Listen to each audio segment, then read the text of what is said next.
भएको छ। बालेन शाहलाई यो परिणाम जो मत परिणाम सार्वजनिक भइसकेपछि प्रमाणपत्र सार्वजनिक गरेर बालेन शाहलाई यो दिइएको छ भने खादामाला उहाँले नलगाउनु भएको छ, खादा लगाउन अस्वीकार गर्नु।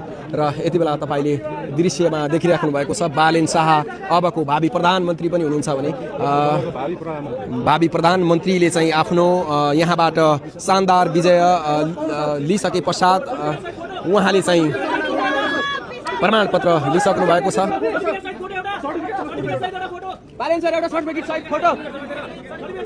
र यति बेला सर्टिफिकेट सहित फोटोको माग गरिसके पश्चात बालेन शाहले सर्टिफिकेट समाएर फोटो पनि खिचाइरहेका छन्। यो दृश्यमा तपाईँले देख्न सक्छौँ यहाँ ठुलो सङ्ख्यामा अहिले चाहिँ उहाँले बालेन सरकारले 2 औँला देखाउँदै यति बेला भावी प्रधानमन्त्री अब जानको लागि उहाँ प्रस्थान गर्नुभएको छ। र यहाँको दृश्यमा तपाईँले देख्न सक्नुहुनेछ बालेन शाह झापा क्षेत्र नम्बर 5बाट शानदार जित हासिल गरिसके पश्चात अब यहाँबाट प्रमाणपत्र लिएर फर्किनु भएको छ। र बालेन शाह के भन्नुहुनेछ, के बोल्नुहुनेछ कि छैन त्यो यदि मिलेको खण्डमा हामी सोध्ने अवश्य कोसिस गर्नेछौँ भने यहाँ सुरक्षा व्यवस्था निकै कडा गरिएको छ। यहाँ खिच्नको लागि पनि हम्मे परेको अवस्था छ भने तपाईँले देख्न सक्नुहुनेछ बालेन शाह अब गाडीतर्फ जाँदै हुनुहुन्छ र उहाँ गाडीमा पनि बसिसक्नुहुनेछ। वसुन्धरा खड्कीले हक गरेर वसुन्धरा खड्काले चाहिँ हक गरेर यहाँबाट प्रस्थान गरेको छ। तपाईँले देख्न सक्नुहुनेछ बालेन शाह गाडीमा बसिसक्नु भएको छ। अब यहाँबाट जाँदै हुनुहुन्छ भने बालेन शाह यहाँबाट फर्किने क्रममा रहेका छन्। तपाईँले देख्न सक्नुहुनेछ यहाँ सुरक्षा व्यवस्था निकै कडा गरिएको छ। जितिसकेपछि बालेन शाह शानदार जितका साथ झापा क्षेत्र नम्बर 5बाट प्रस्थान गरेका छन्। यो दृश्यमा तपाईँले देख्न सक्नुहुनेछ। दर्शकमान बाबु यति बेला देखिराख्नु भएको छ राष्ट्रिय स्वतन्त्र पार्टीका वरिष्ठ नेता बालेन शाहको आगमन भएको छ भने विजय सँगसँगै यति बेला तपाईँले देखिराख्नु भएको छ राष्ट्रिय स्वतन्त्र पार्टीका नेता वरिष्ठ नेता बालेन शाहको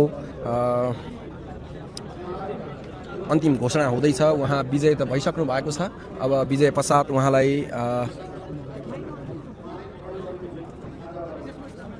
यहाँ बोलेको कुरा चाहिँ त्यति धेरै सुनिरहेको छैन र यो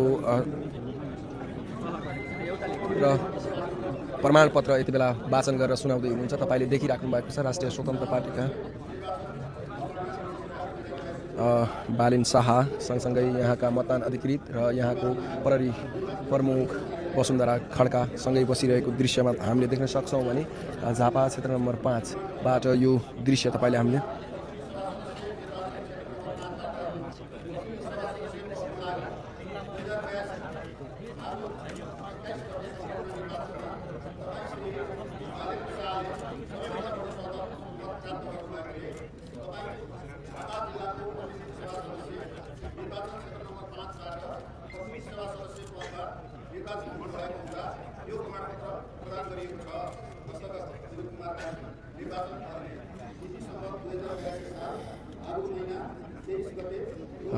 दर्शकमान बाबु देखिराख्नु भएको छ। यति बेला मत परिणाम सार्वजनिक भइसकेपछि प्रमाणपत्र हस्तान्तरण गर्ने कार्यक्रम